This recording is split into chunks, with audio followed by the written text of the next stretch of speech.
And to all you people back in the Shire, turn your porch lights off because we're coming home with a trophy.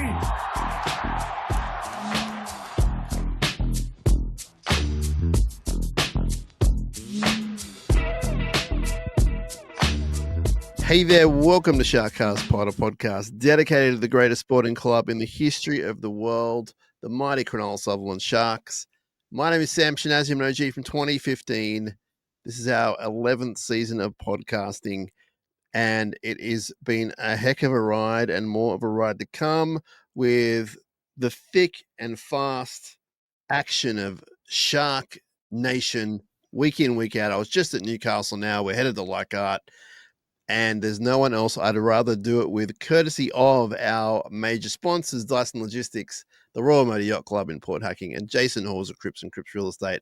And tonight, I am blessed to be with an award-winning prime time, drive time radio announcer, Clinton Maynard from Radio 2GB.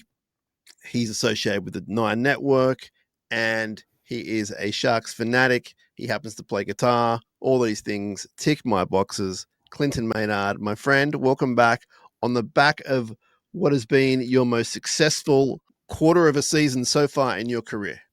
It doesn't feel like that when you're following the Sharks, to be honest, Sam. And if I have a look at my tipping performance, so at work we run a tipping comp between the announcers on 2GB and the members of our rugby league calling team called the Continuous Call Team, and we take it really seriously.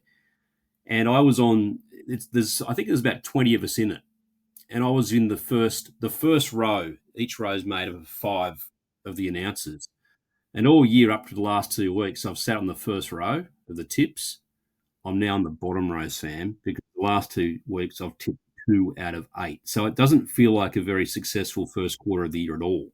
It doesn't help that you don't pick the Sharks very often either. No, but I did pick the Sharks on the weekend. So one of the 2 correct tips last weekend was the Sharks against Newcastle. But no, you're right. Reason I haven't picked the Sharks a lot this year, well, I mean, you know my thoughts about the travel schedule. I've made that clear for the last 9 months.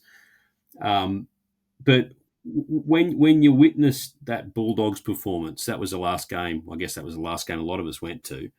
It's hard to have a lot of confidence in the team when they played like that against the Dogs. And then there was the realities of Canberra. And, you know, I know that, and Fitz has said it time and time again, he doesn't blame the travel, he doesn't blame the schedule for some of the performances this year. But I will. And I've been saying it since we decided to go to Vegas last year. I always felt that we were going to be in for it this year, that we've got a premiership window this year with a top 4 team adding one of the best props in the comp to the roster, which means you're primed for a premiership. And we've had this horrific travel schedule. And no one can tell me that it does not have an effect on the team.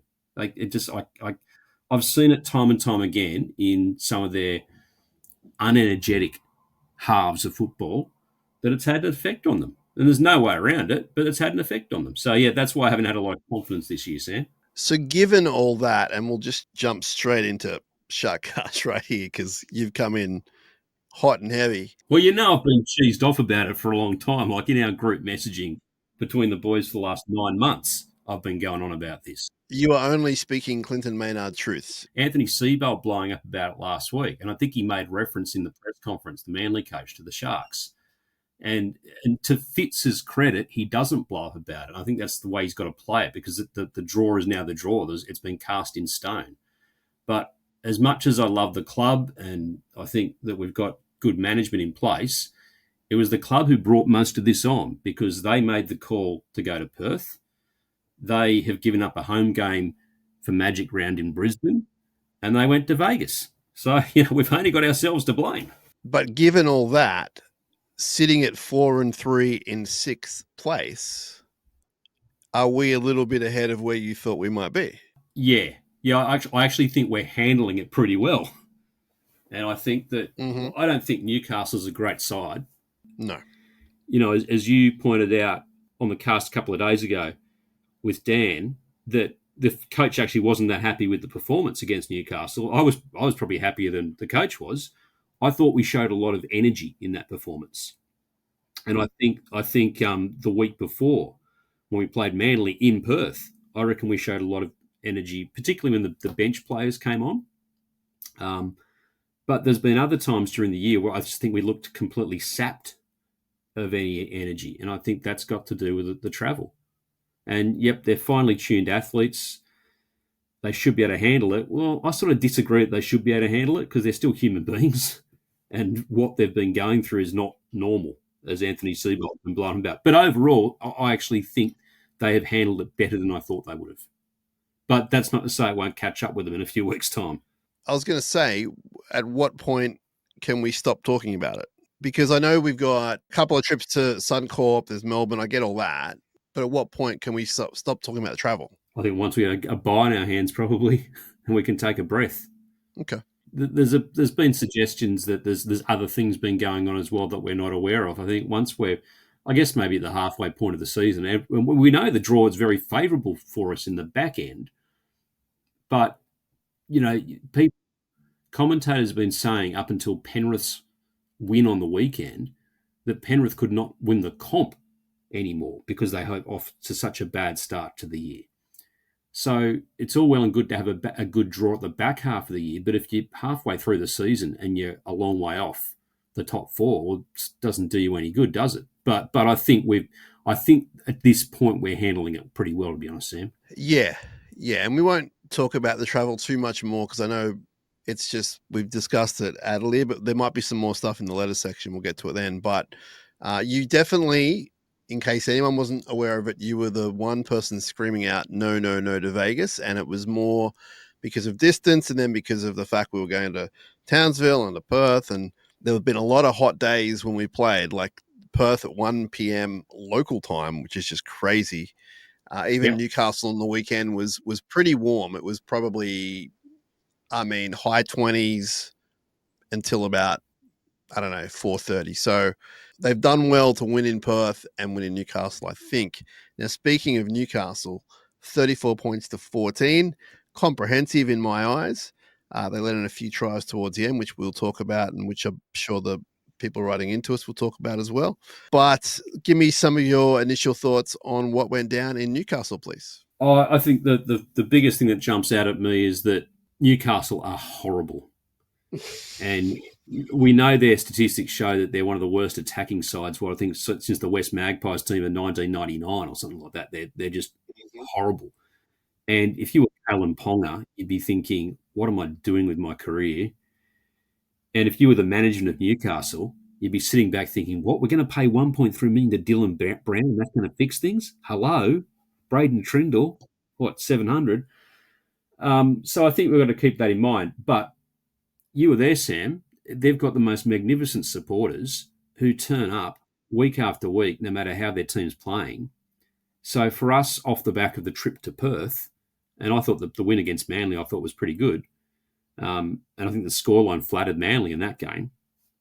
I think to come back and we had a better turnaround than Manly did. We had 7 days, didn't we? Or 6 or 8 days actually.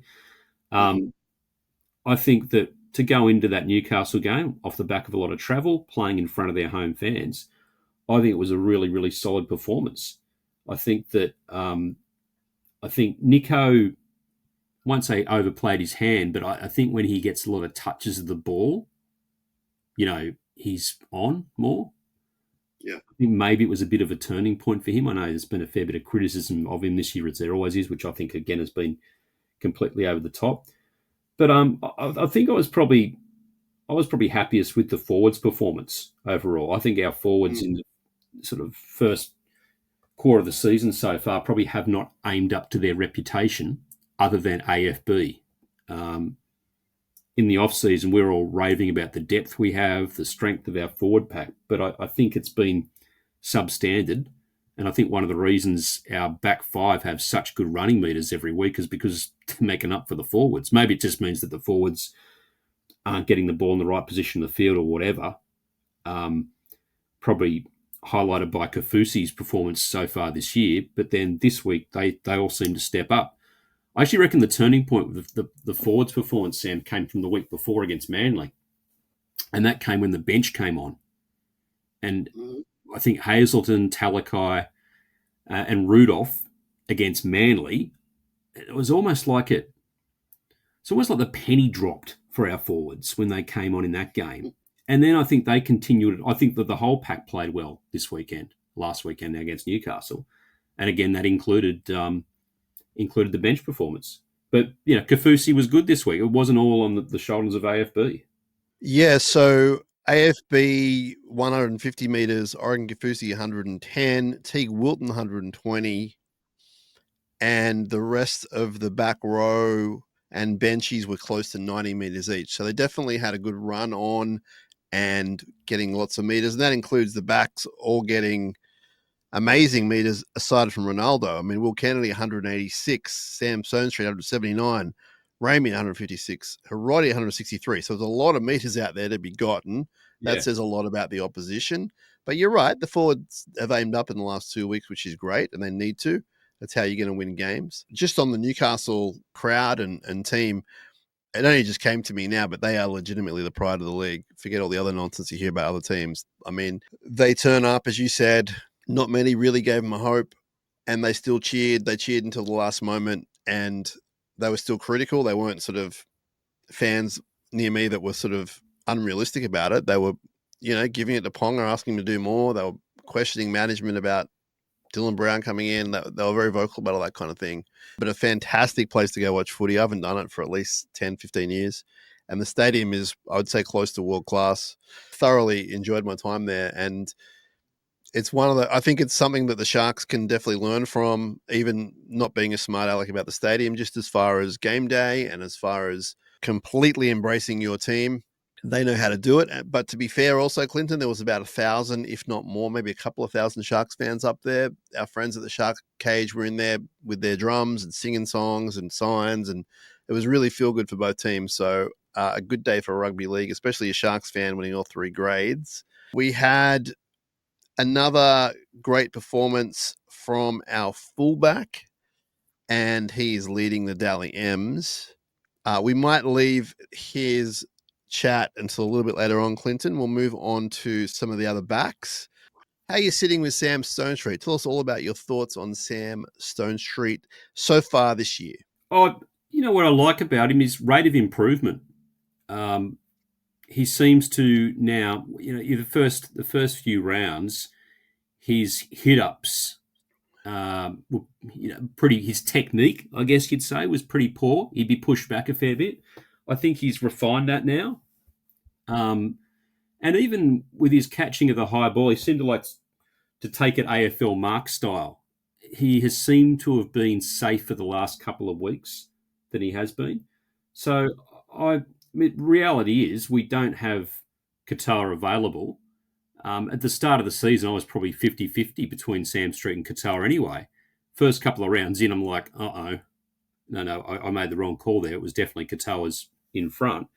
But I think Sam Stonestreet, we've got to remember, I think he made such a bang last year when he played because he's a try scorer. And there's some good highlight reel stuff there. And maybe that's sort of stuck in our heads. And then when he came into the team full-time this year in place of Qatar, we probably saw the areas where he needs to develop a fair bit, given he's so young. And that's taking the high ball. That's taking the hit-ups out of our end. But I think gradually that's actually improving. And then we saw try scoring on the weekend, so that was fantastic to see him score a double. So I'm comfortable with Stonestreet at the moment. The question will be that if Katoa comes back, is mid to 3/4 into the year, does he come straight back into the side? Does Katoa come back through reserve grade? Or does Hiroti potentially take a place on the wing? Because he certainly hasn't put a foot wrong since he's been playing the last few weeks. Well, I think if Sam keeps going the way he is, I think he kind of nudges out Hiroti just because he's a traditional winger and in theory he'll be getting better each week. Now, Katoa is due around round 15 or 16, so it's a little bit earlier than expected, I think. That was straight from his mouth last week. Now, whether he was accurate in telling me what he was telling me, et cetera, I can't vouch for that, but I'm sure he said to me round 15. So whether that means Cup, whether that means NRL, I don't know. But if Stone Street keeps playing like he's playing, I think that the coach will at least ask himself the question. I don't think it'll just be a direct one-for-one swap. I did want to talk about Mawini, though, and the improvement in him. You've heard me talk about him a lot on the show this year, just how good he's going in lower grades and now first grade. Can you believe what you're seeing from this guy? Sort of, yes, because I think he copped a bad rap because when he made his debut, he made some glaring errors. Mm-hmm. But you think about, say, a Kale Iro, when he made his debut out of position on the wing, he also had a shocking first 40 minutes of that game a couple of years ago.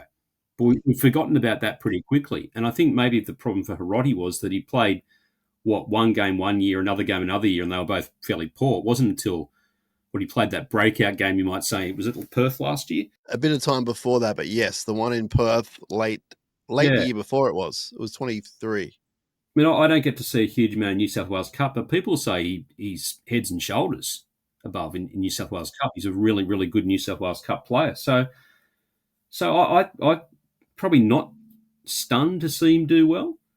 And I'm really glad Fitz decided to go with the Hiroti rather than, say, put an Atkinson in there. Think, okay, we can get away with Dan Atkinson for, say, 3 weeks in the centres when he clearly is not a centre. That was proven in the Bulldogs game. He's not a centre. So I'm glad they put Hiroti there. Yeah, I'm a huge fan of playing guys in the right spot. And, in years gone by, we've seen Flano try it at his time at Cronulla, and it sort of is very hit and miss whether it works or not. And I agree with you. It's such a better option than a guy like Atkinson, who's many different positions, but probably not a centre, even though we've seen him play there. So, great to see Mawini score on the weekend as well. It also gives me a lot of hope, Clinton. I know we're not going to lose guys in rep footy, but if guys go down, if they get injured, suspended, it gives me a lot of hope that the batch who are right behind them are ready to step up at any point, as opposed to a year. Like it's not every year you have this kind of crew. We've had them for like 2 or 3 years now, but post premiership, we lost a lot of those guys. They went to other clubs because of the success, whatever else. But I think we've got another good batch now, and how long we hang on to them is, who knows? This could be it. I don't know, but it gives me a lot of faith in the complete. I won't say 30-man squad, but like in sort of like a 25-man squad. And to win a competition, and I still think we've got a real good chance of winning the comp this year, despite the fact I don't think we've had the best start of the season. To me, it looks like the competition is very open. That you've got Penrith in their position, you've got the Broncos probably not doing as well as the critics thought they would, the Bulldogs, who have really minimal experience in finals football, are leading the comp undefeated. I think it's an indication that it's up for grabs this year, right?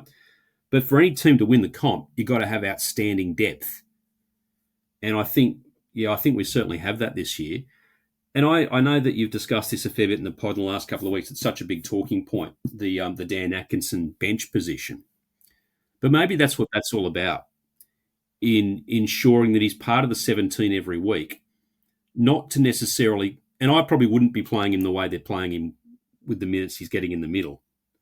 But maybe the philosophy is have him in the 17 because not if a player goes down this week, but if a Hines goes down, if a Will Kennedy goes down, who's our next in for fullback?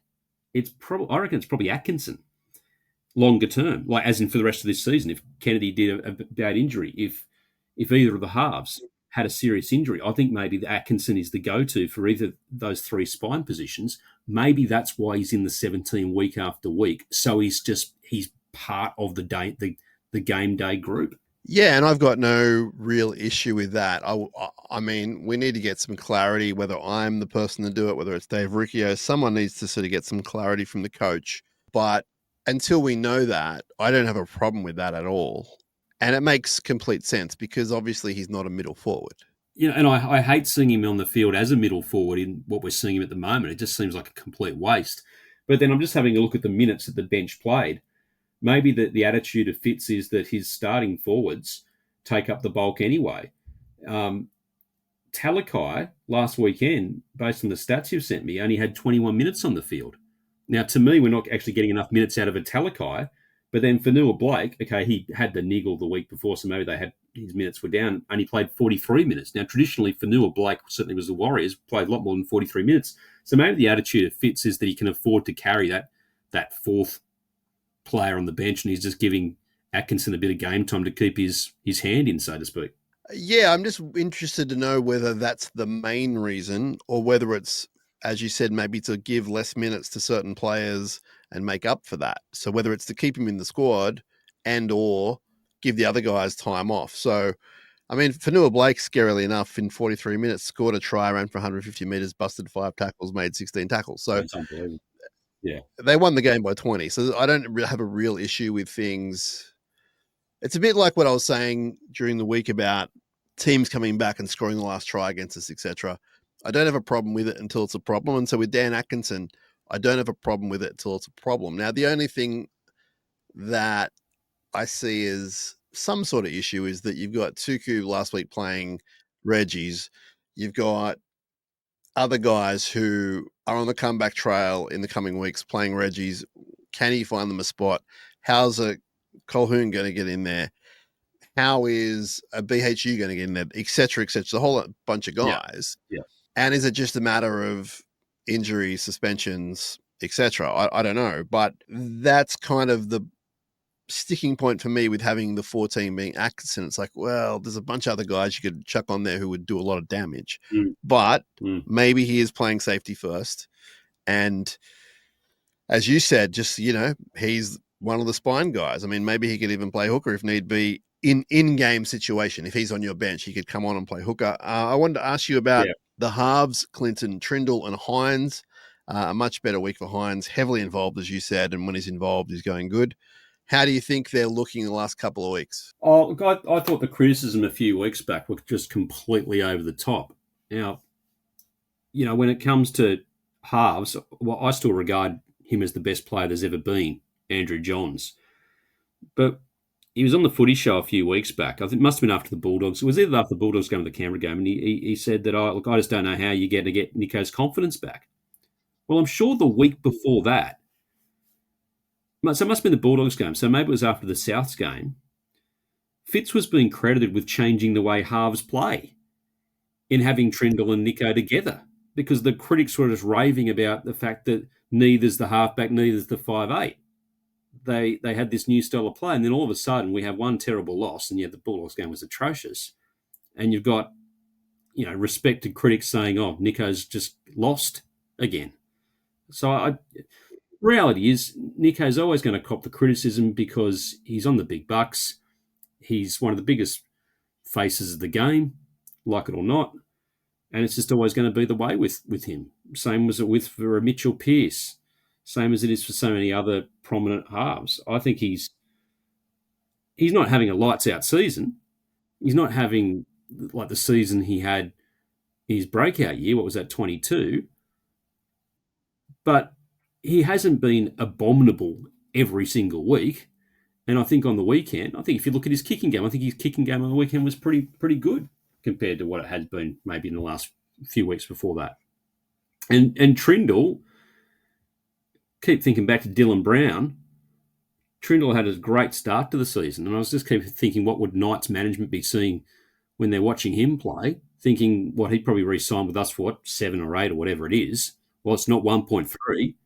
And watching Parramatta anchored to the bottom of the table until Mitchell Moses comes back in the team, because Dylan Brown isn't a halfback. So I actually think at the moment we are blessed to have those two in the halves, and to think that we've got Atkinson there on the bench, who's the reserve for when either of those players goes down. And I know Nico's contract is longer than Trindle's, but it's also not a 10-year deal at 1.3. So that's beautiful. Yeah. Just on your point with Joey, and I'm a huge Joey guy. Like I think he's the best I ever saw. I'm sure he's the best I ever saw. And I don't mind his analysis because obviously he knows a lot about the game. But I think he does just say things without thinking. And then that very same week, I would say the second best halfback I've ever seen, and one of my favorite players, Cooper Cronk, and brackets, my colleague, he said and I'm paraphrasing, but he said, what I would do with Nico Hines is this. And basically he just said, give him the ball more and let him have fun. And he basically came out the same day and said, no, Nico's fine and he's going to be fine. So I just think sometimes some of these guys can just, get the headline without even meaning to, probably. I don't think Joey likes the headlines, but he just can find one.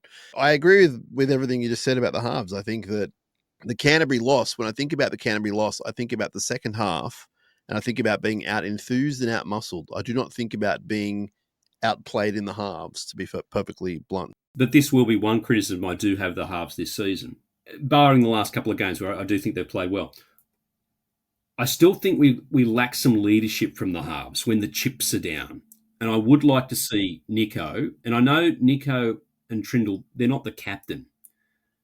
But your halves, unless you got Cameron Smith playing as your hooker, your halves run the team. And when the chips are down, and when they're getting a score put on against them, or they're at that critical point in the game where they're standing behind the goalposts, I reckon I'd like to see them, one of those two players, bring the rest of them together and start laying down the law, start saying this is how we're going to get back into it.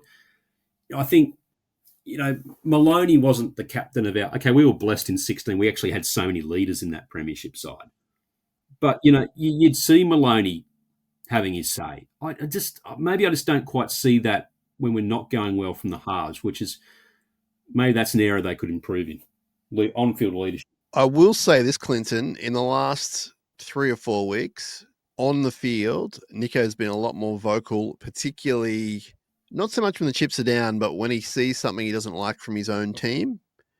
Very kind of un-Nico-like in the sense of he's so angelic or whatever. He can arc up and when there's no forwards running onto the ball, he'll point and yell at them. And that's a thing I've been noticing the last 3 or 4 weeks. I don't know if he's never done that or if it's a new thing, but that's what I've been noticing. I think you notice those sort of things more also when you're at the ground. And so I haven't been to a game since the Bulldogs match. Mm-hmm. So maybe I've just missed that watching on TV. But I guess that the Bulldogs game and the way we capitulated, I think there was a lack of leadership in that Canberra game as well in the second half, where we just rested on our laurels with a 2-point lead or whatever it was. And I think if that's what he's doing at the moment, I think that's a really good thing. So I think nothing to do with salary. It's all about position. I think you need, given that our captain, and you see Cam laying down the law, but he's off the field. What did he play? 40-something minutes on the weekend? So he's off the field for more than an hour. Fanil Blake doesn't come across really as I think he's a leader as in a follow me sort of guy, but not in this is the way we're doing it, fellas. And it reminds you about how much strength we had in leadership in 2016, that it wasn't just Gow with a C next to his name. You had your Ennises and your Maloneys and Wade Graham and Luke Lewis there. And that we've got we've still got a reasonably young side, even though they're sort of all up to that 100-game mark now. But I think it's that the halves that need to take that baton and run with it. So cast your mind back to the last set for Cronulla against Canberra, and it's, I think, the 5th tackle. And Trindle has the chance to put Billy Burns through to score and seal the match. He takes the tackle on the 5th, which is a thing that we've been doing this year. Do you think Nico Hines with the ball, do you think he throws the ball? Because it just dawned on me, I think he might throw the ball. Yeah, I think he probably would have. It seems to be more of a Trindle thing to kill the playoff, doesn't it? So maybe that's a younger player thing and he hasn't quite... I mean, he's not like adverse to risk on the field. We've seen throw 2 picks in the last 2 weeks, but I just wonder if they're just 2 different sort of players at times. And even though Tricky does have that kind of reputation to be a bit more flash, I think Nico probably would have thrown that ball and maybe they win. I'm not putting anything on anyone. It just dawned on me just then the interesting difference between the 2 players and situations. Yeah, you might be right. I mean, they certainly, in that, I mean, we're winding back quite a few weeks now to the Canberra game, but it just seems that they went into their shell with that 2-point lead. And maybe this has been demonstrated against Newcastle as well. Perhaps we don't really handle broken play too well. Yeah, there's a real pattern there, Clinton, this year. I did the stats, and our defense is 2nd or 3rd best for fewest tries and fewest points. I was quite surprised by that just in general. and as well as missed tackles. Like defensively, we're actually a lot better this year. Even conceding offloads, we're not that down the list. But all the tries that I can think of that were disasters, and there weren't that many of them, but they're quite costly. They've all come from broken play and from offloads. The ones where they're just running at the line, there's one or two against the Bulldogs, that's it. So our defensive line is really good, but when it breaks down a bit, when it gets a bit flashy, even kind of ad lib, again, to use that word, that's when they kind of stand there and go, well, I'm not sure what to do here. And it actually looks like they're holding their line at times. But yeah, it's something I need to work on. That try against Manly, it looked like they had it contained, and there was the kick, and it kind of all fell apart. So that's not the worst problem to have, but I think it's definitely something that they can focus on. I don't know how you train for that. I don't know how you get better at that, but I'd say that's a pattern for sure. Don't they do training scenarios, most of these clubs, where they play with a man down, for instance, to get used to that pressure cooker situation of not having the standard defensive pattern? They do, and I'm sure that there's been times where the coaches said, okay, now we're going to do drill 5.1, and that's something similar to what happened at the Canberra game. But I don't think it's something I do every session, and I think mimicking something like that, because that was a really arsey genius try, like it's sort of hard to replicate that. I'm sure that there have been times they have, but I don't think it would be part of their, daily routine. So I think when it's happening in game time, he's still probably going to go, oh, what do we do here? As I said, there's worse problems to have, particularly defensively. Our friend Blake Brayley, great game by him, one of his better games. I think that we're getting a pretty consistent Blake. He's not like that every week, but sometimes the game doesn't allow it, I don't think. But I'm pretty happy with him this year. I think he's continuing to improve. We always say at the end of that sentence, we need to see more. It's a bit like the Will Kennedy stuff, which we'll get into, but are you happy with Blake at the moment? Yeah, and I thought he was great on the week. I thought he was our best player on the weekend. He even kicked the ball a couple of times, which you don't see much these days. But it was he seemed to he was able to attract some penalties. His distribution's probably the best in the game. But the fact that he actually showed a bit of attacking flair and he ran a bit, he kicked the ball a bit, maybe that's the reality when you're playing next to Nico and you've got Trindle on the other side, that he does know he's got some good halves there. Perhaps he just feels compelled to throw the ball out there, but I think he's got to back himself a bit more.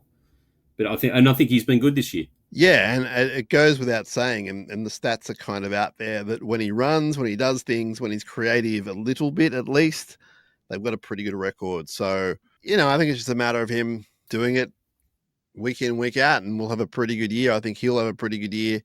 I got a sneaky feeling he'll be in the sort of extended Origin group, probably one of the only guys of ours there. I don't think he'll get any game time, of course, or be in the 17, but I think that's where they're kind of seeing him now as potentially, second, third best hooker in the state.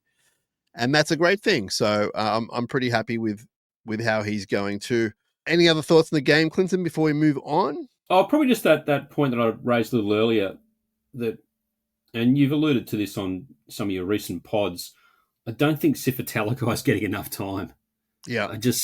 He just makes such an impact when he does come off the bench, but he's more than an impact player because we've seen what he does over the course of 80 minutes. Yeah, I agree that he's not a centre anymore, and it's great that he's not playing anymore, but I wish we could just get him more game time. How you do that, I don't know, because I guess when you're coming off the bench, he's only going to be a middle, isn't he? I thought T. Wilton was outstanding on the weekend, so it's not like he's going to replace either Wilton or Nakora mid-game, but I wish he could just get a bit more game time because I think he's just so damaging. No, you're spot on. He's become just a legitimate middle forward as opposed to years gone by where he's a centre, second rower, centre. So he can tough it out. He's one of the toughest guys to play the game.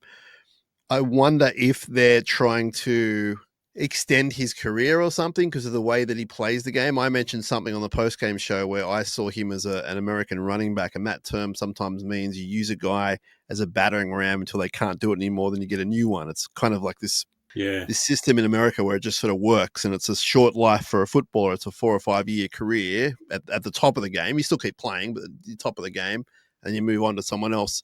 I wonder if it's the reverse of that, and they're trying to lengthen his career to be a middle forward. And then, I think that he'll stay with the Sharks as long as both parties are happy. I know both parties are very happy now. So I wonder if that's in the back of their mind. I'm not suggesting that's why it's a week-to-week thing, but I don't know. Otherwise, because he's just such a damaging player. Every time he's got the ball, he does something. He never gets driven back. He only makes post-contact meters. He's creative with the ball. And defensively in the middle, I think he's perfectly fine. So it's interesting. He seemed happy off the field, Clinton. He did a press conference today and he seemed really happy, and he's got nothing but love for the team and the players. I think Cronulla Blake, being his cousin, coming to the team is giving him a new lease on life as well. So he seems okay with everything for now, which is good. Maybe the reality is in the coming weeks he'll probably just naturally get some more minutes anyway, because I know we'll talk about the Tigers game soon, but Rudolph's out, so there's a middle forward that takes up a chunk of minutes that maybe Talakai will take a little from off of the bench. Yes, very good point. All right, Sharks win 34 points to 14. They are in 6th place, and they're doing okay. I know everyone's freaking out about things. That's what our fans do, which is great. We love our fans freaking out. But at the moment, 2 wins in a row, that's not too bad.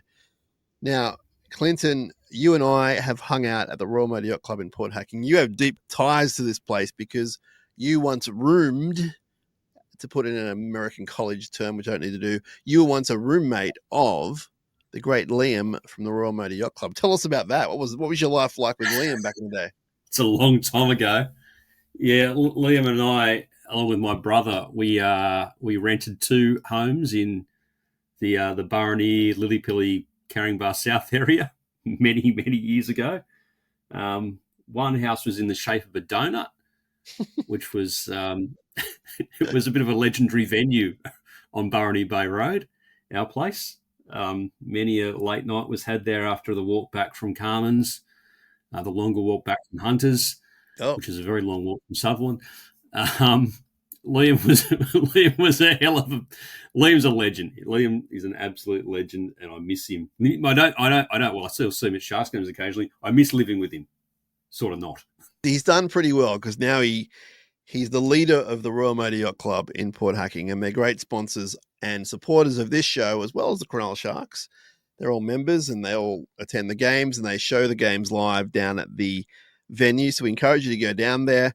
They have a great restaurant called The Galley, top-notch food, reasonable prices, and it's a friendly place. Everyone's welcome, and they've dropped the 5-kilometer rule. You don't need to be a member to get in. They encourage membership. You don't need to be a member. So get in touch with them on 9523 9300. And they're also on the interweb, rmycph.com.au. And also for interstate people coming to the games, if you're coming from out of town or across from Sydney, it's a great place before and after a game. The Royal Motor Yacht Club in Port Hacking. Clinton, let's get to a bit of news. I can tell you, Clinton, because I was there, the Jersey Flag Sharks won 34-28, and they won in the last minute. They scored 2 tries in the last 3 minutes to win the game, 34-28. And they're now in the top 4. It was their 3rd straight win. They're coached by Andrew Delalana. Do you remember him, Clinton? He was a half, wasn't he? He was one of our halves, sort of on the fringe of first grade. Did we pick him up maybe from the Tigers? Can't confirm that, but he was a talented young fella, and he's now doing well in the coaching world. They play at midday on Saturday at Leichhardt. So not Sunday, but Saturday. They're playing a midday game against the Tigers. You can stream that on, I think it's called Bar TV. I'm not 100% sure. There's an app that you can get, and it's pretty affordable, and they show all the lower grades. So if that's your jam, check it out. And also, Newtown Shark Jets won 40-12 over Newcastle.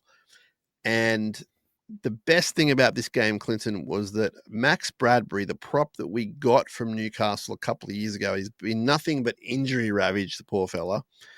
He had his first game back in at least a year after, I believe, a knee recon, and he scored a try and played some good minutes.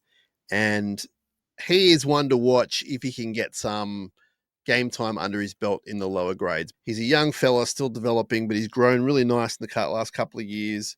got the long hair, got the tattoos recently, and he's a terrific fella. We love him on this show. Max Bradbury.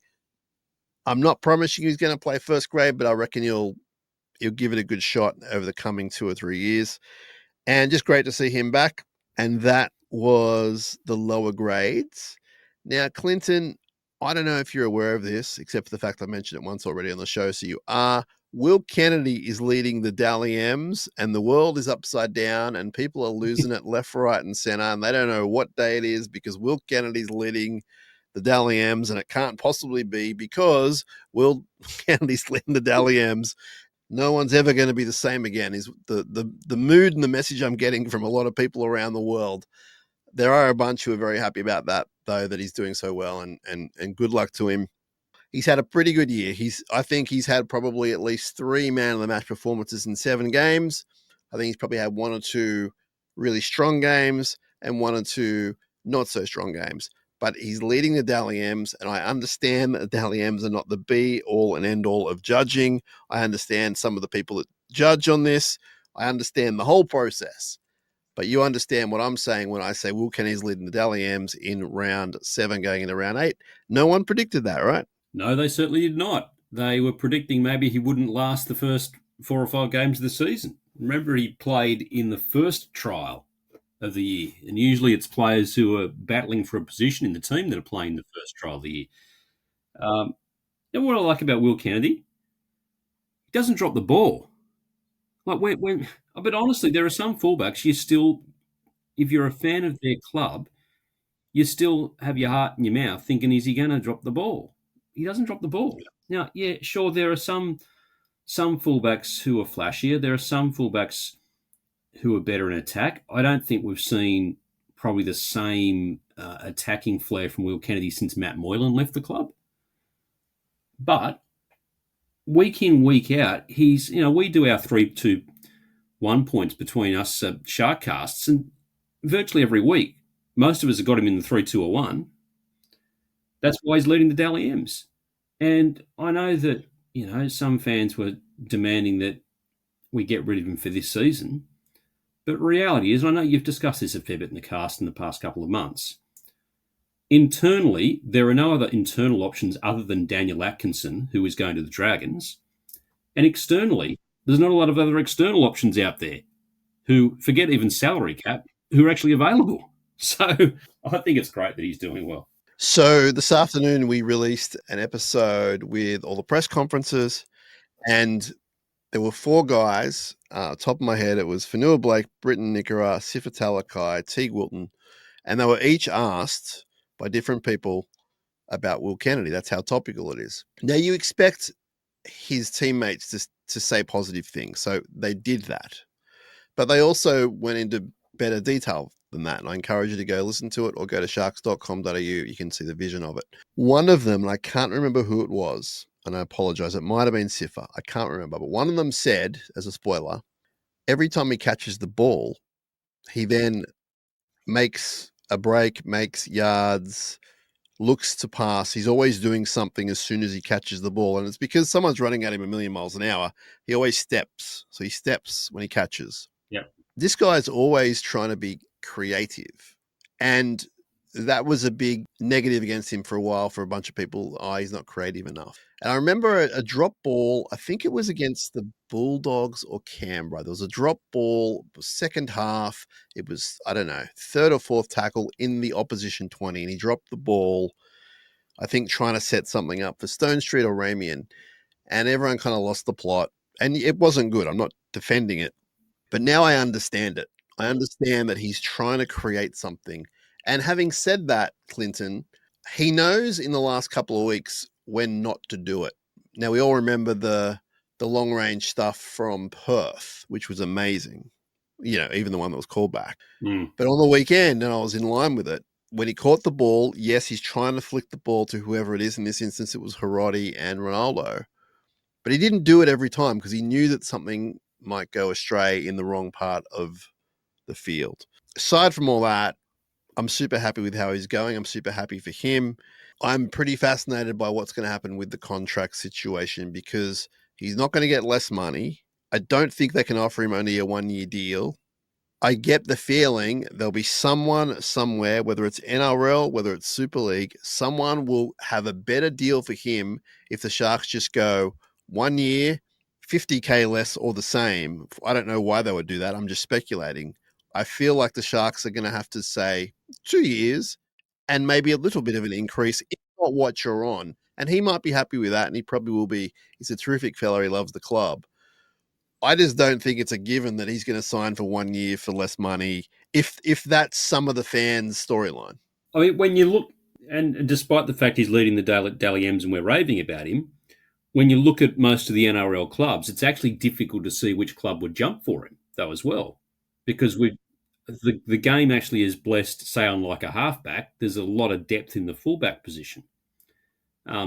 Even, say, Manly, who generally don't win without Turbo, and they're not, young Hopper goes pretty well. Like, there's plenty of clubs have actually got depth at the fullback position as well. So it's not clear where he would go. I know there's been rumours maybe even a Wigan or something, one of the big English clubs would reach out. I think we're fortunate that the PNG or the Perth, if it's happening, or whoever the other team's going to be, I think we're fortunate that's not like next year or the year after. That's still a little way down the track, because then we would have a battle on our hands. Because if you're one of those new franchises, Kennedy, I reckon, would be one of the number one targets, one of those teams, because he'd be reasonable value and gettable. So I think we're fortunate there. But I think they've got to at least offer him a 2-year contract. But here's the other reason they've got to offer him a 2-year contract. We don't have a fullback. Now, everyone can go on about Dykes. Dykes plays one game every 3. With respect, he's played honestly, Sam, he's probably played one game in 2 years? And I know that he's out for concussion for the last game, but we can't pin our hopes on Dykes as much as we'd love to see him go. And Ison's out for the year. In his one game last year, he showed promise, but he also showed that he's a long way off first grade, Ison. And he's going to need probably another year in reserve grade once he gets back from an ACL injury. So we actually don't have a lot of choice. We've let Atkinson could have possibly been a replacement. We've let him go, which I think is fine. So I think they've got to sign Kennedy for at least 2 years. I'm not suggesting the club won't. I just think that all the naysayers, they might bite their tongue and their lip and go, okay, you can have 1 year. Fair or not fair, that's just people's opinions. I guess my point about the other clubs, Clinton, is if he keeps getting man of the match, or if he keeps getting 1-2 points a week and he's at the top of the leaderboard in round 15 and they haven't signed him, there might be a club, and I don't know who, but I'm just saying there might be a club that will go, we can get this guy for less money than this guy who's not going that well. Let's just fiddle with the books or whatever. I just don't think it's a done deal necessarily. Yeah, I think you're right, Sam. But even if he agreed to a 1 year deal for us, that's us saying that Ison or Dykes will be ready in 18 months' time. And I don't think we can say that with any confidence.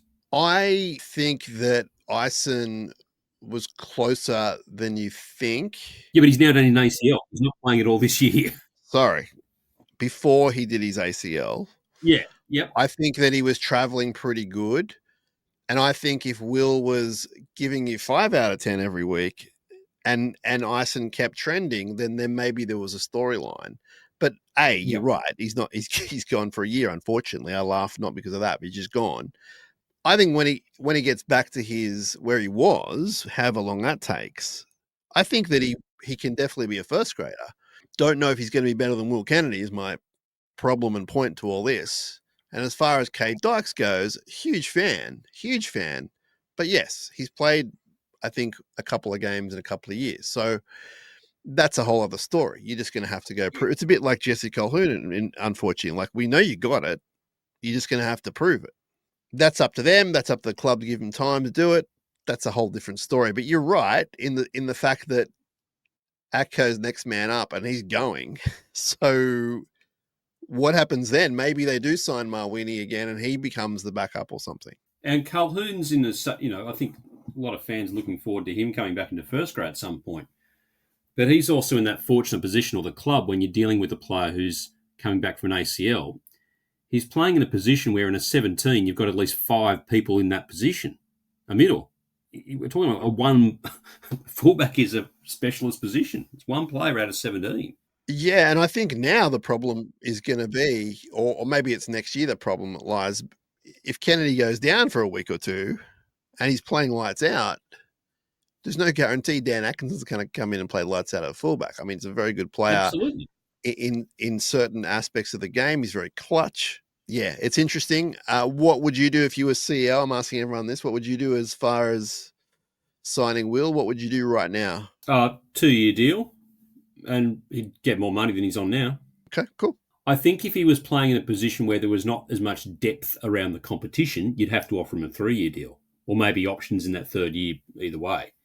But I still think that there are that many good fullbacks around, you can get away with a 2-year deal, which then gives us options down the track. And it might be that you extend him by the end of this season, depending on how things are going. But yeah, it's a 2-year deal. And I know that he doesn't want to go anywhere. There's no issues there. It's more just, I don't know. You never know how things are going to pan out.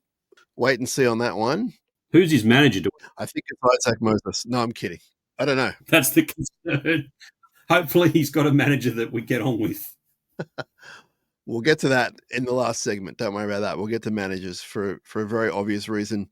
Anything else you want to chat about before we hit the mail, Clinton? As I said, my biggest concern with the year so far has been the travel schedule. I think that the competition is, I've just had a look at the ladder, it's so even. I think we've handled the travel schedule well. It's not over, but I think we're doing probably as best as can be expected to this point.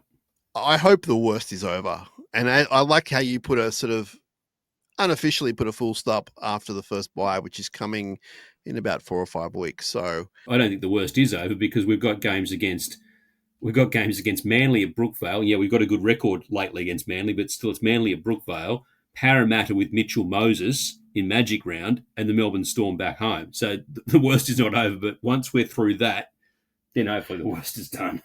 I understand all those things, and we haven't touched upon the person who's returning this week. We'll get to that in the last segment. But I guess as far as the travel goes is my point. As far as the wear and tear on the body, the frequent flyer miles, yeah, we've got a few more airport runs to do, but I feel like the worst might have been done. Hopefully. All right. Let's get to the mail, Clinton. There's some great stuff as usual. People have been in touch via the website, sharkcast.com.au. They've been in touch via sharkcast@gmail.com, and also they've DM'd us on the social. So however is easiest for you guys and girls is good for us. First up is Kim, who got in touch via the website. Kim said Kaufusi's best game so far this season. Brayley had an awesome game. His kicking at the line should be done more. The team looked gassed at the end. Need to figure out the subs. Atkinson with 9 minutes and 7-minute stints doesn't make sense. I'd rather give him 20 to finish the game if we're up and give Brayley a rest. I don't mind that, Clinton. What do you think? I don't like the sound of 20 minutes of Atkinson at hooker, in that we haven't been finishing games well as it is. Mm. And you could always put Brayley back on, mind you, if it's not going well. Mm. But I don't see him as a hooker. I see him as someone who could step in for Brayley if he gets injured, or he could do 5 minutes, or maybe put Cam there for 20 minutes. But I don't think we're, midway through the second half, we're not in such a position at the moment. We haven't been, despite winning these couple of games, that we can afford to clock off, so to speak. And I think if you've got Dan at hooker, you're almost clocking off. I like where Kim's coming from. Maybe there's a different way, as you say. Maybe McInnes goes there and he plays his middle role. There are ways you can look around it. I don't mind the idea, but I also hear you loud and clear, Clinton. It has to be the right moment. Phil the Fiery from Willowvale in Queensland says we bought in AFB for a reason, to play direct, make ground, be the enforcer, but I can't see anyone supporting him waiting for that offload. If not the offload, a quick play the ball and scoop by someone with quick feet. So he wrote this before last week, I have to point out. Great win in Perth, up. And I think that was a legitimate complaint. I think that's gotten a bit better, Phil, as the weeks have gone on, particularly the last 2 weeks. Seen Blake Brayley with some great runs from dummy half after quick play the balls. But I'm with you. I think that there should always be someone. I don't know who it is. I guess it's the fullback or a half chasing everything that this fella does, or maybe it's the other middle playing lock. Someone should always be chasing AFB. Any thoughts on that, Clinton? Yeah, I don't think we're getting anywhere near yet. This isn't AFB's fault, but I don't think we're getting anywhere near the benefit that we were expecting. And from that, I mean, whether it's the offloads or the benefit of the quick play the balls, we kept, I know in the off season, there was a lot of talk that this would just be great for a Kafusi or a Hamueli or a Rudolph, in that you'll have AFB taking this hit up and there'll be skittling players left, right and centre, which just opens it up for the second and the third hit up. So I don't think we've been seeing that yet, sort of in the style of Fisher Harris and then Moses Leota offering off the back of that.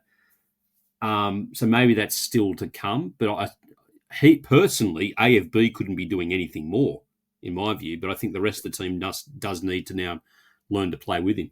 I think on that point, Clinton, with the B prop coming in straight away after him, I think we have seen it.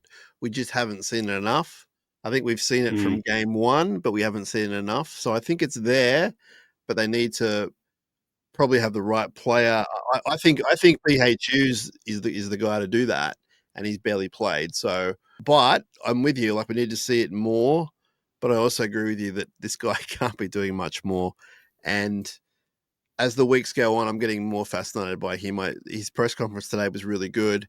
He's got a lot of thoughts, and I think that he will become a more vocal leader the more comfortable he gets with the team. It's only been 7 weeks of game week, etc. So it's a long deal, and I reckon by the end of it we'll be pretty happy with him. I know we're already happy now, but anyway, thank you, Phil, for that. Reese has been in touch via the website. A bit more of a comment than questions. He wrote to us last week, and he was a bit concerned about a few things, and Josh and I kind of put him on the straight and narrow. And he said, after listening to your responses, I did some reflection, realized I might have been measuring the club we all live by the wrong metrics. It's a case of comparison being the thief of joy. Our club is going well. We've literally gone from being in millions of dollars of debt, almost being shipped off to Perth, never making the finals, to winning a competition, owning multiple venues, and making the top 4 most years. So it sounds like Reese is doing a bit more positive there as far as things go. So that's awesome.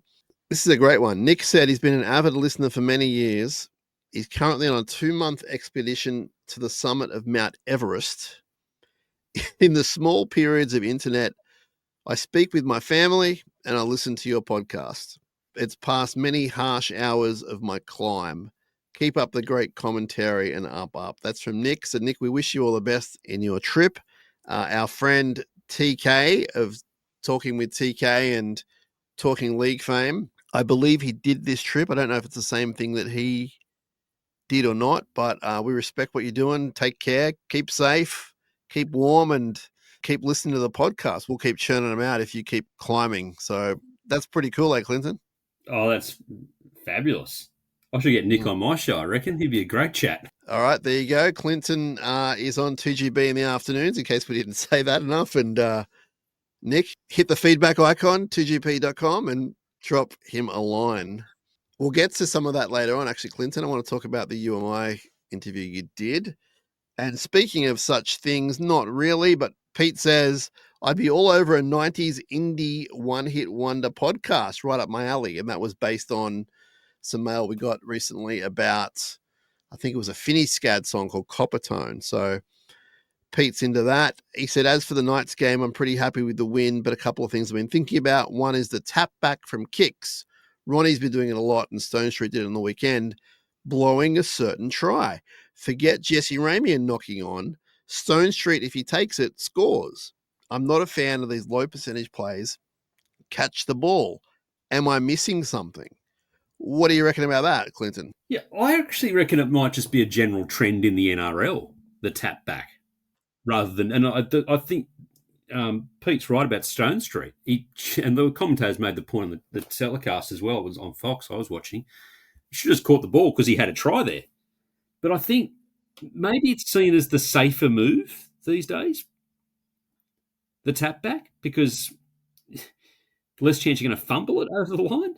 But I think a trend across many teams now. So, Pete also says, the other thing, do you think opposition teams are awake to Briton Nickera's line running? I've noticed the last few games he's just run into a wall of defence every time they've tried it. Perhaps it's time for a new weapon in his arsenal. I love the guy, one of my favourite players. It just seems like it's been worked out. Cheers and thanks for the pod. Sharks till I die, Sharky Pete. Interesting one, Sharky Pete. I think that it still works. You just can't do it every game, every play. But when it works, oh my gosh, there's nothing more beautiful. But I'm with you that I think that I wouldn't want to go to it all the time, and maybe there are other things Britain can be doing. It doesn't mean he's not doing other things, but he's been going pretty good. I always feel like there's room for Britain to go to that 10 out of 10 game. He's usually at probably between a 7 and a 9.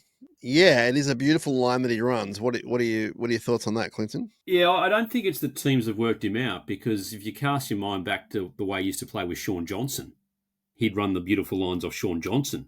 And when he left the team, suddenly the tries dried up for a little while, and people were saying he could only play off Sean Johnson, but he's been able to do it off Nico. He's been able to do it, since then. I think you're right, Sam. He's probably just got to mix it up a little bit more. But there's no better line runner in the game when he gets it right. Now, this is one close to your heart. Michael says, any intel on why no Anzac jersey this week? None last year too. Last couple of designs have been really good. So I don't have official word. I can get official word, but I did see correspondence from a fan online. It looked legit from the club, and it was just basically it's not happening this year. No disrespect to anyone. Potentially because they're not playing at home, maybe it was a thought as well. I want to ask you, Clinton, first of all, and you've probably answered this 8 times on the show already, but I've forgotten. How do you feel about the Anzac jersey? Do not like it, Sam. And I think that might upset some of our fans and might even upset some within the club or the NRL. I don't like it at all. I think it's quite tacky. I wouldn't say it disrespects the Anzac spirit, because I think it's generally coming from the right place. But I think some of the jersey designs across multiple clubs have looked like they've been done on Photoshop. This fake camouflage look, I honestly find verging on disrespectful. I think what they should do is, and some clubs have done this, is they should just, for the Anzac round, have a poppy logo above the club logo, something, or on the sleeve. I think the point where you're seeing soldiers with their weapons on a jersey, I think it is really poor. And I don't know whether there's money involved. Maybe the RSL gets a cut. I hope they do, if that's what happens. But in general, I think there are too many special one-off jerseys as it is. I think they lose their impact when you have too many of them. And I think in particular for Anzac Day, I would actually like to see the NRL and the clubs take a stand and not do it. Just do a poppy or an RSL logo or a military logo or something on a sleeve, so we're paying our respects. So to simplify that, and a beautiful answer in all seriousness, to simplify that, are you saying to me you have no issue with there being acknowledgement of Anzac and some sort of representation on the jersey? You're just not a fan of the all over, and in particularly the more visual military signage, so to speak? I don't like the jerseys at all. I think at the Anzac Day should be recognised. I think the way it's done between the Roosters and the Dragons has a lot of spirit and a lot of meaning. Mm-hmm. I must admit, after 3 days of it, I think that starts to wear off. But I think but I'm okay with it. I think in particular having the jersey itself with depictions of troops on the front line, I just think it's almost verging on being disrespectful to people who've actually died in war. That's the way I see it. I'm with you. With the jerseys, I'm completely with you. And I think the idea of the poppy or something else is genius and awesome. And I'm all for acknowledging the past and even the present people doing what they're doing. But I'm with you. I think the all over kind of vibe is just like, when there's, any kind of weapon or whatever, it's just like, I get it. I understand what they've done. This is kind of weird. Now you're in a football jersey. I've changed my tune a little bit about the 8 games all being dedicated to it. I'm actually okay with it now. I understand the 8th time you hear the last post at a football or watching football, I understand how it can get a little bit. I'm just going to use the word repetitive. I don't know what else to say. But I think in this day and age, and I know we're getting hot and heavy here, which is fine. We do all things on SharkCast Pod.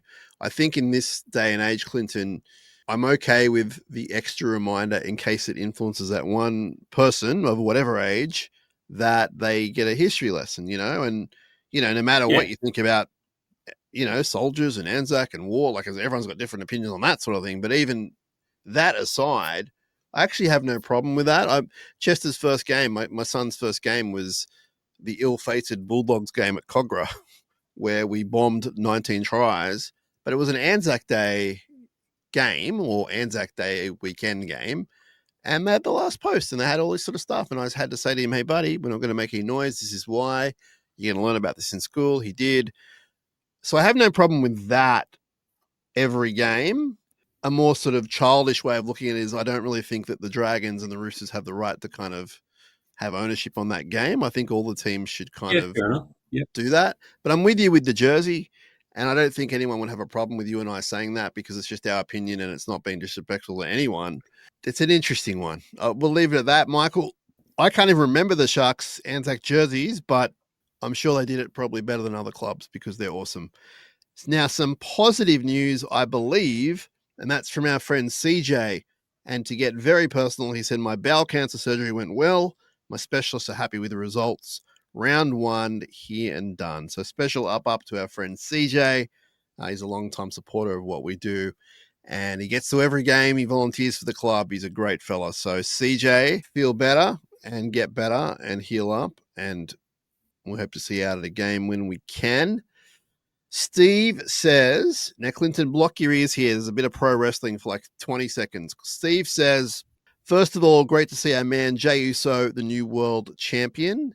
And damn that Heyman, what a walrus. Now, people who watch will know what that means. I've also gone against everything I've said in case no one's seen WrestleMania. I've just spoiled it for you. But it is about 72 hours since the event, and we're just going to go with that. On to the footy. Happy for the win today, but I still need to know why do we keep having multiple tackles on opposition's goal line only not to be able to score? It's an ongoing thing week after week. They seem to do the exact same plays, which the opposition keep reading. They should mix it up and go out wide rather than the same old one-up hit-ups.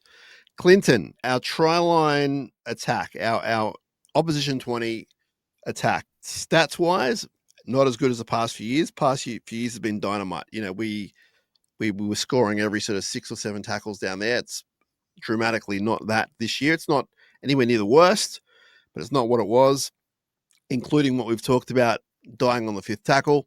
Are you frustrated with us in the opposition 20? Or are you okay with how things are going? Oh, yeah, a little bit, but it seems to me that the team's still quite clunky in attack. What are we round 7 this weekend? Yeah, okay. So we've been through 7 games. It seems that they're a little slow in clicking this year, I reckon. There's just not as much fluency about it, and then maybe there's an aversion to giving away a 7 tackle set. Well, no, maybe not the 7 tackle set, but the repeat. Since they changed the dropout rule a year ago, a lot of the advantage has been taken away from the attempt to get the repeat set from the dropout. So maybe maybe it's a deliberate tactic to die with it on the 5th. He also says Dan Atkinson had enough of him on the bench when we could have a Tuku or a Colquhoun do a better job. It seems like Fitzy only puts him on to give him a run. How much longer do we need to see this? As a fan, it's frustrating. I'd rather see Beryl in 17 to give Brayley a break. So we've sort of covered that, Steve. So go back and listen to a couple minutes ago. We covered that, but we appreciate your thoughts. Beryl to the bench. It's not the worst idea I've ever heard. He can play middle. He can play hooker. He also says, I hope we reverse the result next week at that terrible ground, Leichhardt. We don't seem to have much luck playing there, and we will discuss that very shortly, Steve. He also says, I can't wait till Iro is back. He adds a lot to the back line. Let's keep winning up. Now, I do have breaking news on KL Iro. Clinton, are you ready for this? Mm-hmm. And as usual, I'm not sure it's my news to break, but we're going to go with it. In the coming days, weeks, months, years, KL Iro would like to be known as KL Iro. So not KL, KL. And that will include the spelling of his name, KL. Okay. So when you're on the GB tomorrow, you can open up your 3:00 shift with that breaking news. When he appeared with Katy Perry Yes. on Sirius XM radio in LA, Yes. correct me if I'm wrong, did Katy Perry actually ask him to pronounce his Christian name, his first name? I'm trying to think. He might have You're actually. correct. So how did he do it then? I believe he said KL. There we go. And our friend Ben Harlem will be ecstatic that you've dropped his show on the show right now. Oh, Ben, don't worry. I played it on 2GB. I replayed it on 2GB. All right, there you go. There you go. Radio to radio. How good's this? You guys make me feel very unprofessional between him and you with your big voices and your radio voices. Oh, please. So there you go. KL. You heard it here on SharkCast, and I am being completely serious and respectful. When people freak out where you heard it from, you can say Clinton Maynard told you from 2GB. That is all the mail, I believe. If I've got it wrong, I apologize, but I believe that's all the mail for now. I'm sure some will come in as we're recording, etc., etc. But before we get to a preview and then let you go to sleep, Clinton, I want to tell you about our friend Jason Hawes at Crips and Crips Real Estate. He is a legend. He's a supporter of this podcast, supporter of the club for a long time, heavily involved in junior rugby league in the area. But more importantly, Jason is in the real estate industry for the last 25 years or so, particularly in the Cronulla and surrounding suburbs. He's got invaluable experience in every aspect of real estate. He grew up in the area and he's worked in the area his whole life. He's an honest, straightforward, approachable fella. He's a friend of mine. You get in touch with Jason Hawes and tell him that I sent you. His number is 0410 417 450. 0410 417 450. Jason Hawes. He works via Crips and Crips Real Estate, an absolute legend. And give him a holler for anything real estate based at all. No matter how small the question is, he will help you out. No matter how big the question is, he'll help you out. There are no silly questions. Jason Hawes, Crips and Crips. Now, I know, Clinton, you are dying for this match because it's the revenge game. It's the Leichhardt revenge. It's the Royce Hunt revenge. It's the, I don't even know what his first name is, Galvin revenge. Lockie Galvin revenge. It's all happening this week. Revenge at Leichhardt, 4:00 or so. And the teams have been named. Now, for the Sharkies, they're 1 through to 13, as you imagine. And their bench is Dan Atkinson, Sifa Talakai, Tukuhai Tapua comes in, and tall Tom Hazelton, Jaden Beryl's on the extended with BHU, Billy Burns, Ho Hepper, and Jesse Colhoun. So pretty handy extended bench. BHU is on the cusp. Whether he plays lower grades, whether he comes in, we'll wait and see on that one. And for the other mob, the West Tigers mob, boy, oh boy, they can find a headline. I'm not even up to date with what's happened tonight in the news as we record, but their team looks like this. Jareem Buller, Taruva and Brent Naden are the wingers. Centers are Adam Dewey. Last week they're halfback, now they're center, and Stafford Toa. In the halves, Lockie Galvin and Jerome Luai. The very informed Terrell May, Coruscant, Fone Pole. So that's a very good front row. Back row of Sam Fainu, Alex Seafarth, and Alex Twell. Very talented Talon De Silva on the bench. Former Shark Royce Hunt, former Shark Jack Bird, Sione Fainu. How many Fainus are in one team? And there's an extended bench as well. I know, Clinton, you're going to stay up now late at night worried about the Galvin effect. Am I correct in saying this or not? Look, I think it may benefit us in that we'll be able to fly under the radar. There'll be so much attention on him this week that hopefully, given look, he's a pretty level-headed 19-year-old, but he's still only a teenager. Hopefully all the focus on him this week gets to him. But Benji Marshall has given this quote tonight about what he said to Galvin today. He simply said, "We need to win. That's why I'm picking you." So Benji might be getting a bit desperate there. I watched the game. I watched the game against Parramatta yesterday, and I've got a bit of a soft spot for the Tigers. And I just think they've been on the wrong end of so many poor decisions in rugby league for a long, and many of them self-inflicted, mind you, as well. So I was backing them against Parramatta, but of course, when Mitchell Moses makes his comeback from injury, you know what happens. I think the Tigers are going to be really staunch opposition for us on Sunday afternoon.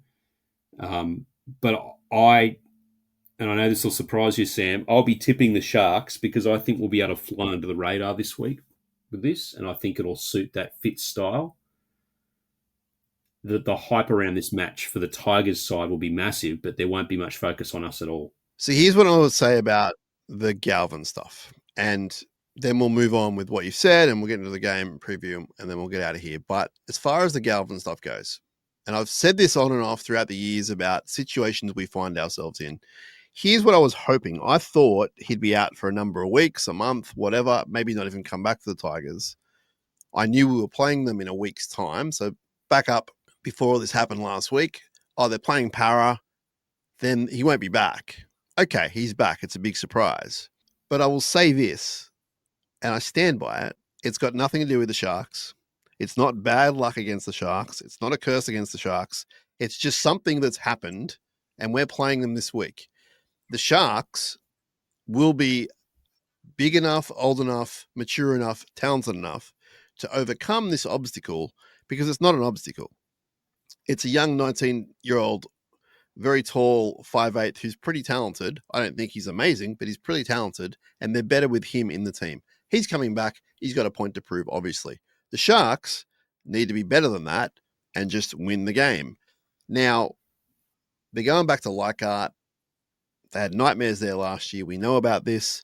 I've already locked in the fact that they will be focusing on this in some aspect. I'm not saying it's going to take up hours of their time. It won't be heavy on their minds. They'll be reminded of what happened and they'll go do a job. But I personally am not going to blame a loss this week if it was to happen, which I don't think it will. I wouldn't blame a loss on the returning Galvin unless he has a man of the match performance and he sets up 4 tries. Then you can go, oh, well, it was Galvin. There's no other reason to sort of worry about this. They're just going to Leichhardt. They're playing a very, I think, improved Tigers team, but a Tigers team that's only won 1 of their past 4 games. Their fullback, Buller, is really good. They've got a premiership winning winger, Taruva, who also has some faults, which we saw last week. They've got some weaknesses in their back line that I can see already, including Brent Naden. They've got talented halves in Galvin and Luai. They've got a very good front row in Terrell May, Api Coruscant, and Fanua Pole. So they're not going to be easy no matter what, no matter who is playing 5'8". They were never going to be easy. They play it like up. They get their backs up against the wall a little bit. I know it's a long-winded answer, long-winded statement. I don't think that this week's going to be any more difficult than what it was going to be because some guy got picked. If he's lights out, that'll be a different story. But as far as the media, the hype, the fans, who gives a rat's? Go out and win the game. Seriously. I'm not worried about the Lockie Galvin effect at all. I think he's a good young player who has a lot of potential for the future. But I actually thought if there was going to be a Lockie Galvin effect on the Tigers, it would have occurred against Parramatta, where it would have been the players who apparently gone to Benji and said, we don't want Lockie Galvin in the team, would have then stood up and proven themselves. So I don't think it hurts us this week that Lockie Galvin's in the team. I don't think it's an advantage. I don't think it really changes much. What worries me about this game, Sam, is their number 7. Sure. Jerome Luai. Now, Jerome Luai, I was sort of always the bit of a feeling that he was a little bit overrated until he single-handedly destroyed us playing halfback last year at Shark Park. He stood up that day like I've never seen him play before. And then he kept doing it week after week for the Panthers last year while Cleary was out. he has the power to rip us apart. And he now is playing with a better pack of forwards than previous Tigers teams have had, I should say. He had a good pack of forwards at the Panthers. I think he can be dangerous against us. You mix that with Coruscant, with Buller, and that front row. It's not Galvin's a good player, don't get me wrong, but it's not Galvin the one who's going to destroy us. There are plenty of other players in that team who can beat us. But where I think we can stand up with this game is that we're a tougher side than they are. We're a more experienced team than they are. And I think that the style of football that fits coaches suits being under the radar. We're not the underdog, but the focus is not going to be on us this week. And I get the feeling we can go in there and just do a job on them this week. Yeah, so my tirade before was more aimed at the superstitious Sharks fan, which sometimes you fall into, sometimes you don't. Yeah. But Well, I do. it was particularly aimed at those fans. And it's not a shot. It's not disrespectful. I'm just saying, like, I'm completely not on that wave anymore. I used to be on that wave. I got off that wave. And I want you all to get off the wave too. I know for a fact there'll be people worried about the Galvin effect, whether it's on or off the field. If it's on the field, I've got no problem with that. But I do know people will be just talking about of course he's back. You know, they'll throw that one at me, you, their friend on the hill, their workmate, their partner, and I don't want you to do it. I'm going to stop telling you how to live your life. I'm going to move on to something else. I think that Luai is really talented, and you're right. I knew that you were going to go there, and you did, 42-0. This year in the Tigers team, a little bit indifferent. And I saw that last week. You see him run around sometimes like he doesn't know which way to go. Sometimes it works and sometimes it doesn't. Now, they need to train for that. They will train for that. He'll be on their hit list. And you shut Luai down, I think you go a long way to winning the game. But there are other talented guys out there, and it's not the West Tigers of old. So if you thought last year was hard, this will be harder. But I think we're a better team. We're in a better place. And Kieran Fraser has been saying for a long time he's really happy with the draw in a sense because it toughens them up. So they went to Vegas, and as fun as it was tough. And they came home, and they went to Townsville, and that was tough. And that toughened them up. And they played a couple of games at home, I think, and then they went to Perth, and they went to Newcastle. So, and Fanua Blake in his press conference today, again, as a spoiler, go listen to it on the feed or on sharks.com.au, but he said, Leichhardt's awesome because you're so close to the fans and they spray you. And Siffer remembers last year because they sprayed him really hard. And it's something they remember. It's something they like being in that big game experience. And that's what you're going to get. It's going to be a pretty hostile crowd, although there will be Sharks fans there, of course. But I think the draw has helped them for a game like this. As long as it's not, 50-degree weather and blinding sun, I think they'll be okay as far as being at Leichhardt. I think that Fitzgibbon will turn it into an advantage. They're going to ambush us. Well, guess what? We can ambush them. There's no rules saying that the opposition can't ambush them. I think it's going to be a double ambush. I'm not going to touch that. But I think it's going to be a really well-contested game, and I don't really know what's going to happen aside from us winning. I don't know in what fashion it's going to be. I'm looking forward to it. It's going to be I think it's another good challenge for the Sharks. It really is. It's definitely not an easy win, but also you can go there with confidence knowing that they're going to rip in. It's not a happy hunting ground for the Sharks. Last year they lost, of course. They don't have an overall great record at the ground. In the Tigers' case, a first home game at Leichhardt, they'll be all pumped up. They've won 4 of the past 6, but they've also conceded 26 points or more in the past 3 games there. So they're very beatable.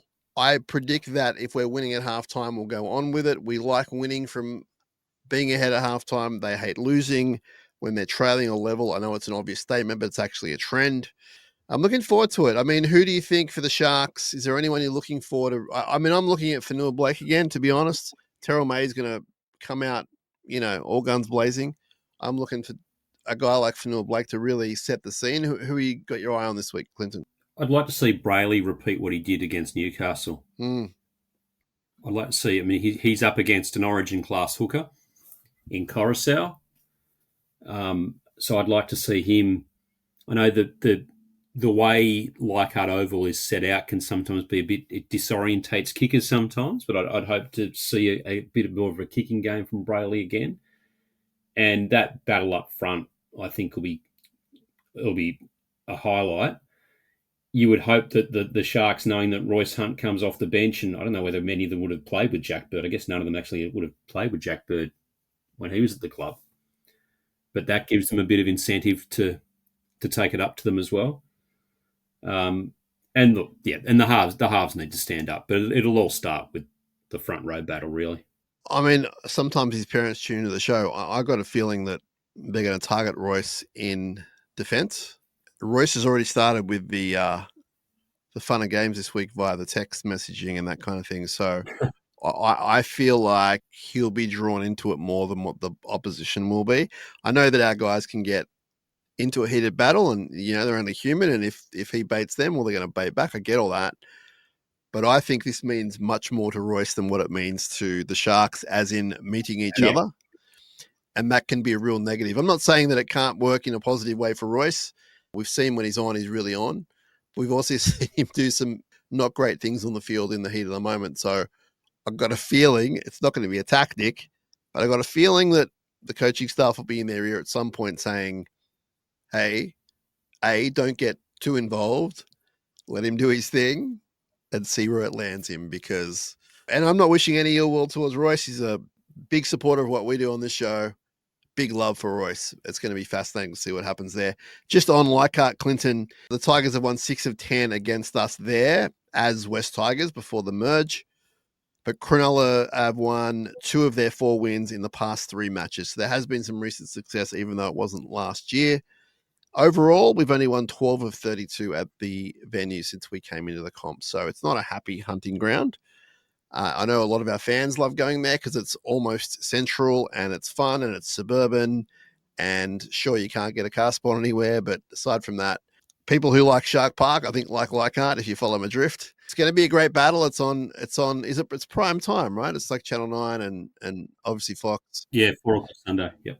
Yeah, so it's going to be a good one. Can't wait for it. We'll have more during the week on some other shows getting into it, but I'm looking forward to it very much. It's going to be a good test for us. Before we let you go, Clinton, we need to talk about your life a little bit because it's been so exciting of late. Now, we've definitely made the announcement on the show. I don't know if you've been on since, but you are now the drive time host of 2GB. How's that been for you? Yeah, it's good.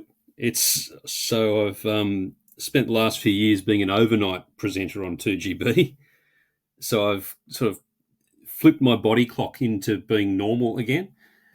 So it's in the radio world, it's a pretty big deal. So I wasn't expecting to be in this position at this year, to be honest. But when the job became available, when a colleague of mine resigned, I certainly put my best foot forward in an attempt to get the job. And fortunately, the bosses decided to give me the job. So, I've got a big job ahead of me because I've got some pretty big targets to meet in terms of increasing ratings and building audience and so forth. But it's a daily challenge. I've sort of gone from presenting a program in the middle of the night that runs for 5.5 hours or 6 hours, which is fairly relaxed, to now presenting a program that runs for 3 hours. So it's much shorter, but it's a lot more intense. So it's like, I guess every minute now counts when I'm on the radio. I listen when I can. I obviously listen the first few weeks every day. And I think what you bring is a freshness to it. You're very direct. You don't fall into the shock jock for me, which is A, awesome. And B, I think a lot of our listeners will be able to relate to you on the radio. You just sort of tell it how it is. And I think, to be perfectly honest, you bring with you a fairness, and sometimes on channels like yours and others, not just your channel, there are agendas, there are thoughts, we're going to stick to this side, we're going to go to that side. But on your program, I'm talking about your program only, I think that you just go straight down the middle and you call it how you see it.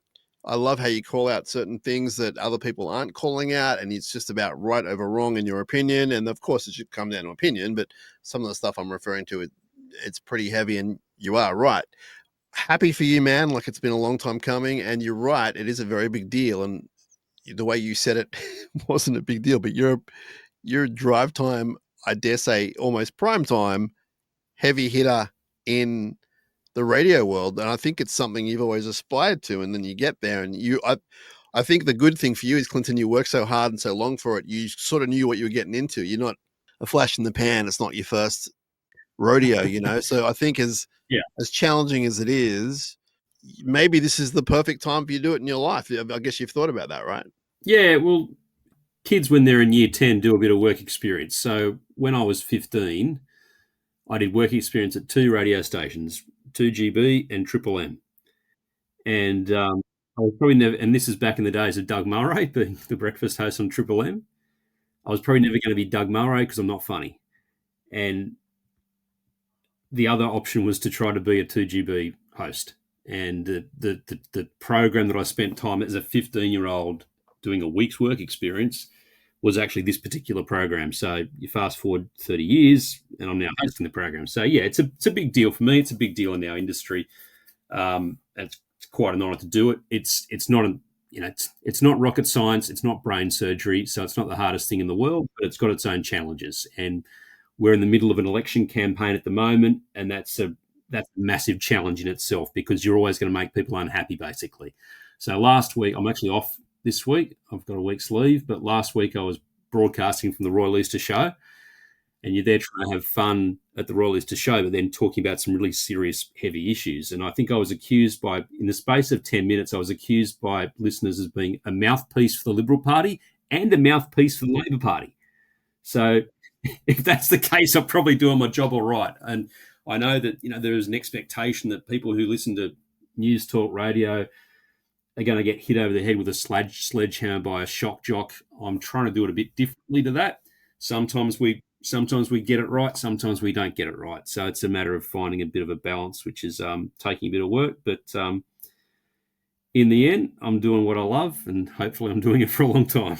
Who was the host when you did work experience back in the day? Goodness, it was a bloke. It was actually when 2GB was in one of their down periods, when they weren't actually high rating. It was a guy by the name of John Raidler, who I wouldn't expect many of our listeners would know, but he's only there for a couple of years. He was mostly made his name as a foreign correspondent. But it's a great gig to have, Sam, because I've got the opportunity for 3 hours a day to talk about issues that a lot of people really care about. Not for listeners of SharkCast, if you do tune in to 2GB, don't think that you're going to get 3 hours of me talking about the Sharks every day. I can't do that as much as I'd love to. There are times you do talk about the Sharks, and you do have, is it a daily segment with Mark Geyer? Yeah. MG comes on the show every day at 5:30, and I hadn't met MG before I started on this show. Because he was at Triple M. One of the kindest, most lovely blokes I've come across in sport. Really nice guy, MG. But for instance, when the Lachlan Galvin story broke last week, I did talk about that immediately, I think at the start of the program, because I was really revved up about it as a rugby league fan, because I think it demonstrates how wrong the transfer system is in rugby league. I just think this is unprecedented, what's happened with Galvin. Put aside, he's actually done nothing wrong. I think he's led astray by his management, but he's doing the best for himself, or his management's doing that on his behalf. The problem, in my view, is the system, that a player effectively 2 seasons out from joining another club can make this announcement, or with the club making the announcement. I think there's wrong on both sides of how this has worked, but I just think it highlights that the transfer system in rugby league should change. And I guess doing the sort of program that I do, I can voice my opinions about that sort of thing, and then try to talk to people who matter about these things. And I have spoken to Dino, for instance. Dino as a tester on the radio about the state of our stadium a couple of months ago, because I've got grave fears about our future. And Dino was good in coming on the program, and he did tell it like it is. He didn't actually sugarcoat it. So we've got some concerns going into the future about our stadium. So I'm in a fortunate position that I can do a program where I can talk to the CEO of Cronulla, I can talk to the Prime Minister, I can talk to the Premier about issues that matter, which is great. But in the end, it's not saving lives. It's not sending rockets to the moon. In the end, it's just providing some entertainment and some information to people. It is, but it's also a very sought after position. So I'm glad you're there. Now, you were there and you got to interview UMI of all people. And I was like, what's going on here? You really are changing the face of 2GB. UMI are in the middle of or just about finishing a tour to celebrate their two fantastic albums, the second and third album, correct? Hi-Fi Way and Ellie Daily. They did it a few years ago, I want to say, and it was tremendous success. This one was even more successful, and so much so they're on your Drive Time show. Tell us about interviewing UMI. I bought a ticket to go and see their show. This is dating back a couple of months ago now. Their show was 2 or 3 weeks ago at the Enmore. And I bought a ticket, and I suddenly thought to myself, look, I could probably interview Tim Rogers or some of the members of the band because just the nature of what I do. But I thought, oh, hang on, I'm on 2GB. You wouldn't be interviewing UMI on 2GB. And you wouldn't be. And then I gave it some thought, Sam, and I thought, hang on. Where UMI is promoting their album of 1995, Hi-Fi Way, 30 years ago. So if you were 25 when Hi-Fi Way went to number 1, you're now 50. Now, our target audience, I'd argue, is sort of 35 to 65. We have a lot of 65 plus audience as well. But where we want our listeners to be, we want them smack bang around the age of 45 to 55, to be honest, which means you were listening to UMI 30 years ago. And so I thought, well, why not? So we reached out to the record label, and a producer of mine had contacts through there, and we got a yes straight away that they come on the show. And Tim and Rusty, the drummer, came in the studio, and I was able to interview them. And the interview on 2GB was pre-recorded. And the reason I pre-recorded it because I wanted to speak to them for as long as I could possibly do. And I knew I wouldn't be able to get away on my program doing a 20-minute interview with an Australian band from the 1990s. So I did a long interview so I could edit it down. And Tim played Purple Sneakers in studio, which is, would you describe it as a hit song? Probably one of their better-known songs from the mid-90s. I would describe it as one of their hits within the band. Like, I think they've had bigger hits as far as commercial or whatever. But yeah, if you're a fan, it's one of your favorites, yeah. Tim sits on the other side of the desk playing guitar and singing it to me, and I'm just in awe, like honestly in awe of him. And I'm almost in tears. And it's not an emotion, like it's not a song that's ever brought tears out in me, but the fact that I had Tim Rogers sitting on the other side of the desk singing Purple Sneakers, I'm just speechless at the end. I almost couldn't speak. And we wrap up the interview. And I told him before we started recording that I was a fan. I said, look, just seriously, I'm not just saying this. I am a fan. I was at your shows 10 years ago when you did these 2 albums of it. I've seen you a lot of times, blah, blah. And so he realised I wasn't crapping on. And I said to him, oh, mate, I was trying to learn one of your songs this morning. How much is enough? And he says, oh, this is how you do it. He said, you got to tune this C string, the D string down to C. And he's showing me how to play one of his songs. It's like just one of those surreal moments. So, yeah, I guess if I've got one of those fortunate jobs that I'm in contact with, I've spent most of my career in the sort of the political sphere. So I know the Premier. I know a lot of state politicians, and the Prime Minister's been on my show quite a few times now. But to be able to interview somebody, I actually consider Tim Rogers one of the greatest songwriters in our history. To be able to interview someone like that as part of your job is it's absolutely surreal, Sam. I loved every minute of it. I'm a pretty big fan. I was a massive fan back in the day, and definitely had influence on my music. And I met Tim just once, and he was such a sweetheart back then. And that was kind of right when they were taking off. He was already a star, and I was just a quiet kid who could barely talk to him, but we bonded over Bruce Springsteen, and that was my one time with him, and it's something that stayed with me forever. And the day will come when I'll see him again, and I'll say that to him, and I'm sure we'll talk about Bruce Springsteen again. But an amazing band, UMI. If you're not across them, if you're a bit younger and haven't got into them, or if you just missed them, originally a 3-piece band, spread out to a 4-piece band with Davey Lane joining at some point, and I think live they've even played as a 5-piece sometimes, and just really great songs. Like, they've sort of change in style a little bit, but basically they're a rock and roll band with a lot of feeling and a lot of energy live. And if you come across a better song than Berlin Chair, I will not believe.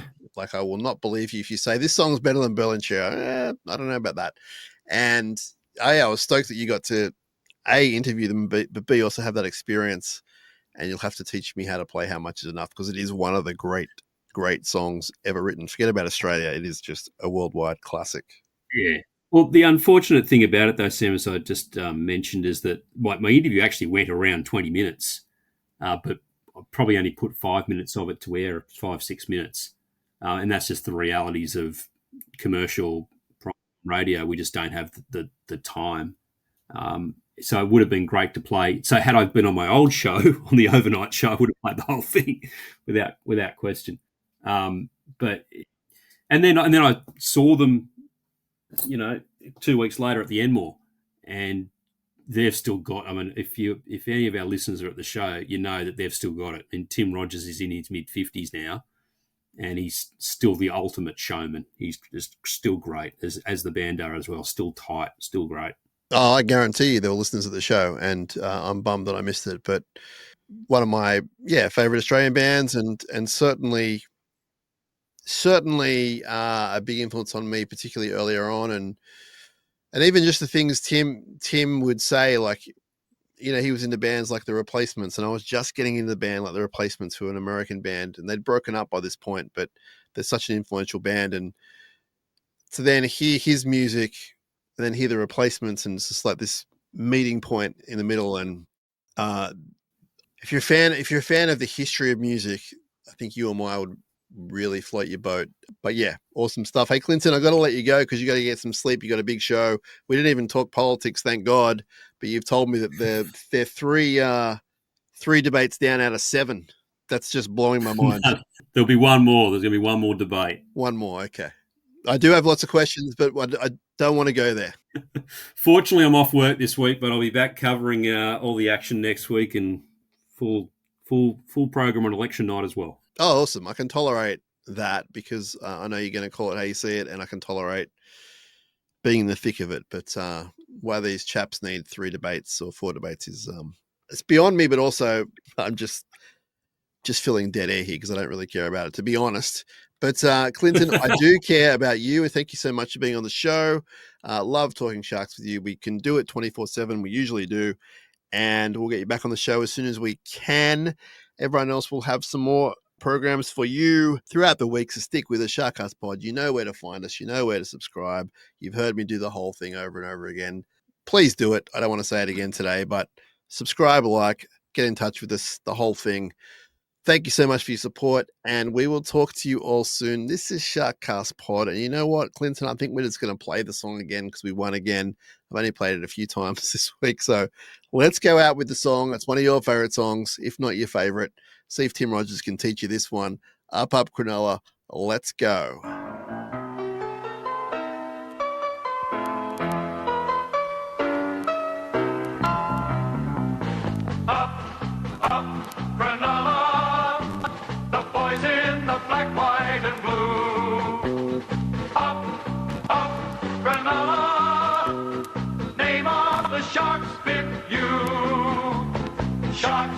Sharks forever. Go out and play without fear. Now's the time to see good football for the Sharks.